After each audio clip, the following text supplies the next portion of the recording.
sangat potensial, punya cerita-cerita yang sangat seru. Aku dengan bangga dan super excited, sangat menanti mereka akhirnya masuk ke babak 12 besar di SCTV. Mereka akan masuk ke final 1, final 2, dan juga grand final.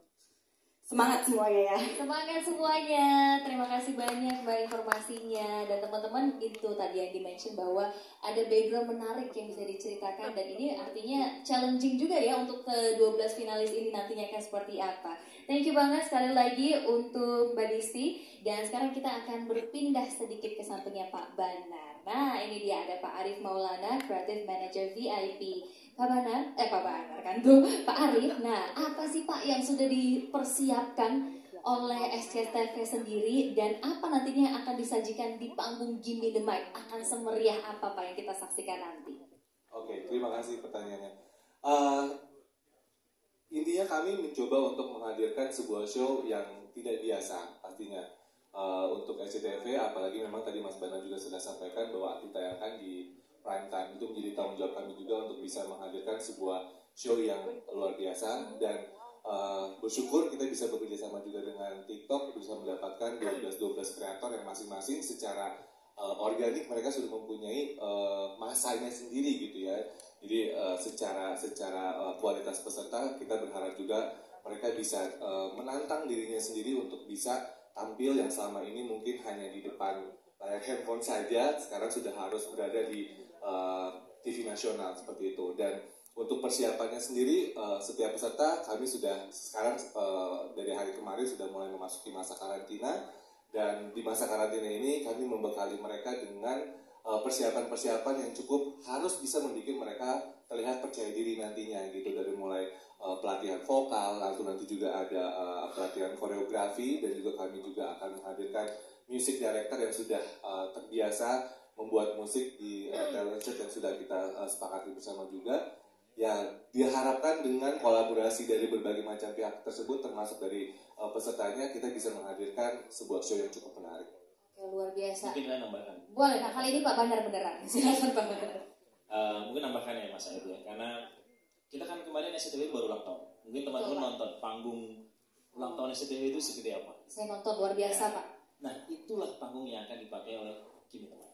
Jadi kita menggunakan stage yang sama, dengan besaran yang sama, dengan level yang sama, kurang lebih begitu. Jadi ini siapkah 12 finalis ini berada di panggung yang sebesar itu yang akan kita lihat nantinya. Karena selama ini mungkin di depan kamera yang handphone atau yang lebih kecil dan stage yang lebih kecil ketika audisi, nah nanti panggungnya sebesar panggung ulang tahun. Oh, luar biasa. Keren banget Pak. Jadi disiapkan SCTV ini nggak main-main ya Pak ya. Betul. Ini panggung yang digunakan pun panggung yang sama waktu kemarin HUT SCTV ke-33. Wih, ini artinya challenging banget loh buat teman-teman ya, ke-12 finalis yang ada di sini. Tapi udah pada siap belum so far? Karena kan ini udah nggak lama lagi ya. Udah pada siap? Ada yang jawab siap, ada yang, kayaknya udah siap semua. Everyone is very confident, luar biasa. Oke, sekarang kita akan ngobrol-ngobrol sama kedua dewan juri. Nah, sedikit informasi juga untuk teman-teman semua bahwa dewan jurinya ini nggak main-main di program Gimme the Mic yang nantinya akan ditayangkan di SCTV. Nanti tuh kalau tidak salah memang ada Afgan, Ardito Pramono, serta Raisa juga ada ya. Tapi kali ini yang kita datangkan, nah ini yang paling favorite nih sepertinya ya. Ada Kak Rizky Febian dan juga Kak Budi Doremi. Ngobrol dikit sama Kak Rizky Febian. Kak Rizky? Iki aja nggak? Kak Iki aja. Oh, Iki aja, biar lebih akrab. Ya.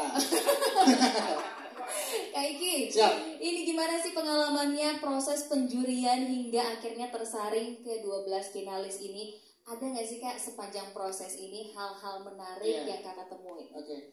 Sebelumnya saya senang sekali diberikan kesempatan oleh TikTok, apalagi TikTok bekerjasama dengan SCTV. Sebuah pengalaman baru untuk saya ketika harus menjadi sebuah juri dan juga memilih siapa yang layak dan siapa yang lolos. Karena untuk pertama kalinya saya menjuri benar-benar secara virtual, dan yang serunya juga kita multi guest, jadi kita benar-benar banyak orang yang di situ. Jadi kita per kloter gitu dan seru banget. Jadi kita benar-benar ketika si A yang nyanyi, yang lainnya memperhatikan. Dan yang lebih serunya adalah bukan hanya saja kita yang memilih siapa yang lolos, tapi juga TikTok benar-benar mengikut sertakan orang-orang yang menonton. Jadi yang memang memang poinnya tertinggi, dia bisa lolos ke babak selanjutnya. Dan lebih serunya lagi adalah ketika kemarin 20 besar itu dibawa ke Jakarta, disitulah kita sebagai juri benar-benar menilai, karena kita bisa melihat bahwa ketika mereka datang ke Jakarta, siapa yang benar-benar mentalnya sudah kuat, siapa yang memang sudah membawa peluru banyak ketika di depan juri benar-benar sudah percaya diri, dan terbukti 12 peserta yang di belakang ini benar-benar menunjukkan yang terbaik saat.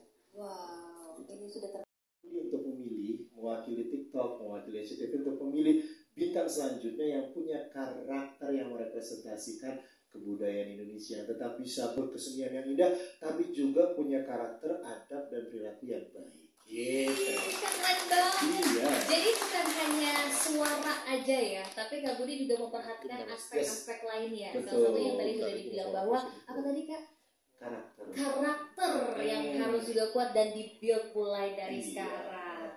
Oke, kalau gitu kita ngobrol-ngobrol bareng nih sama ke-12 finalis kita yang sudah hadir di atas panggung ini. Mungkin perwakilan aja ya, karena Natasha pengen tanya, ini kan luar biasa banget. Tapi sebelumnya Natasha juga punya informasi tentunya bahwa kita harus mengucapkan terima kasih kepada Glow and Lovely yang telah menjadi sponsor utama dari Give Me The Mic. Glowing face, glowing voice, dan juga rangkaian produk Glow and Lovely yang mengandung multivitamin dan glow serum. Oke, kita ngobrol-ngobrol sekarang. Yang megang mic siapa? Yang cantik di sana. Halo, kenalan dulu deh kalau gitu ya. Boleh dari sini kali ya. Kita kenalan dulu. Oke, kenalan dari sini dulu ya. Ini dia ke-12 finalis dari Gimme The Mic. Kita biar lebih akrab, kita kenalan dari yang di sini. Halo, namanya siapa? Halo, perkenalkan saya Yuri Sarasartiasa, bisa dipanggil Yuri dari Kota Sukabumi. Aduh, kalau penyanyi gitu ya, perkenalan namanya udah merdu banget suaranya. Oke, dari Kak Yuri silakan lanjut. Halo, saya Sinung, saya dari Surabaya. Oke, silakan selanjutnya. Halo, saya Judith, asalnya dari Garut. Halo, perkenalkan saya Hana Priscilia, saya berasal dari Jakarta. Halo, perkenalkan nama saya Karamel, saya dari Jakarta. Oke, selanjutnya. Halo, saya Randu Sembiring, asalnya dari Medan, tapi stay-nya di Jakarta. Halo, perkenalkan nama saya Vanessa Enji, saya berasal dari Palangkaraya, Kalimantan Tengah.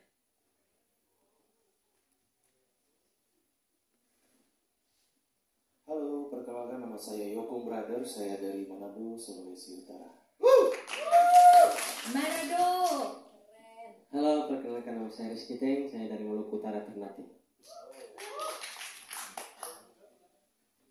Selamat sore semuanya. Perkenalkan nama saya Aserna Baban, saya dari Bandung. Terima kasih. Halo, selamat sore semuanya. Perkenalkan saya Elsa Delvin, saya dari Kota Medan. Halo, aku Jauza, aku dari Kota Tasikmalaya. Oke, boleh kasih tepuk tangan dan semangat untuk para finalis dari Gimme The Mic. Aku harus pernah, halo nama saya, gak cocok ya Mbak, suaranya kurang merdu, tapi luar biasa banget teman-teman semuanya. Terima kasih sudah hadir di sini. Kita ngobrol-ngobrol sedikit ya. Mungkin yang ingin Natasha tanyakan adalah yang pertama, mic-nya tadi tracking di mana kakak cantik? Oh oke, boleh ngobrol-ngobrol ya. Tadi namanya siapa maaf? Karamel. Karamel? Iya. Wah unik sekali namanya Karamel. Oke, Karamel boleh tahu nggak Karamel kenapa sih memilih TikTok sebagai platform kamu? Oke, saya berdiri ya. Bu. Silakan Karamel. Iya, sebelumnya terima kasih pertanyaannya. Kenapa TikTok sebagai platform digital? Karena platform digital sekarang yang besar itu sebenarnya TikTok. Dan gampang banget untuk dijangkau sama semua dari remaja sampai dewasa. Jadi kalau misalkan kita menyalurkan bakat ataupun menyalurkan ide, edukasi, itu gampang banget dijangkau sama masyarakat dari Sabang sampai Merauke, mau dari mana-mana pun yang ada sinyalnya pasti bisa menggapai gitu. Bisa menggapai cita-citanya seperti Karamel sekarang yang ada di sini kan. Melalui TikTok luar biasa banget ya di era digital sekarang ini, luar biasa. Boleh kita berikan tepuk tangan untuk Karamel? Kita punya tanggung jawab. Betul. Tanggung jawab ini kan sesuatu yang buat kami jadi tanggung jawab moral, beban moral yang dikasih TikTok kepada kita gitu. Ini Tantri sebenarnya kurang tanggung jawab ya, dia nggak kurang ya, dia harus dipotong ya kalau saya jangan sama. Jadi kita punya tanggung jawab dan itu kita berusaha secara pribadi kita punya yang subjektifnya juga kita memiliki porsi juga sekian persen yang menyesuaikan yang TikTok inginkan dan SCTV butuhkan gitu loh. Dan menurut aku hal-hal seperti ini coba deh jelasin yang kemarin kita lihat. Jadi kita juga tidak merasa sendiri karena juga ada pihak dari SCTV dan juga apalagi TikTok yang benar-benar ketika kita berdiskusi kira-kira menentukan mana yang layak untuk ke babak selanjutnya, kita benar-benar berunding, apalagi untuk menentukan 12 kontestan yang akan ada di final show nanti itu kita benar-benar berunding, kita benar-benar memikirkan apakah memang dia itu layak, apalagi nanti kan mereka sudah akan melewati fase karantina, benar-benar mereka akan dikasih pelajaran, ilmu dan yang lainnya, jadi kita memikirkan sedalam itu untuk mereka. Oke, karena gak mudah juga ya Kak Iki ya memilih, karena suaranya bagus-bagus banget kan dari awal Kak Iki menjuri jadi juri, pilihannya pasti sulit banget ya. Sulit banget, apalagi ketika kita multi guest nih kan, benar-benar terkadang ada yang memang kita ke distract dengan ada yang orangnya karena jauh, sinyalnya di mana padahal suaranya bagus. Jadi yang tadinya nggak dengar suara jadi cuma kresek-kreseknya doang. Iya, ternyata kakaknya lagi main game, terus wifi-nya nggak bisa ya Kak ya. Dan itu menjadi sebuah keseruan juga gitu. Kadang ada yang kita udah nungguin, ya waktunya si A-nya nih, nggak muncul-muncul. Ya ini dia si A, kemana si A-nya nggak ada. Dan itu jadi sebuah keseruan. Tapi ketika mereka diberangkatkan ke Jakarta, di situ baru kita bisa benar-benar menilai bahwa mereka siap atau enggak. Dan terbukti, saya yakin 12 kontestan di sini suatu saat nanti akan menjadi bintang yang luar biasa. Dikasih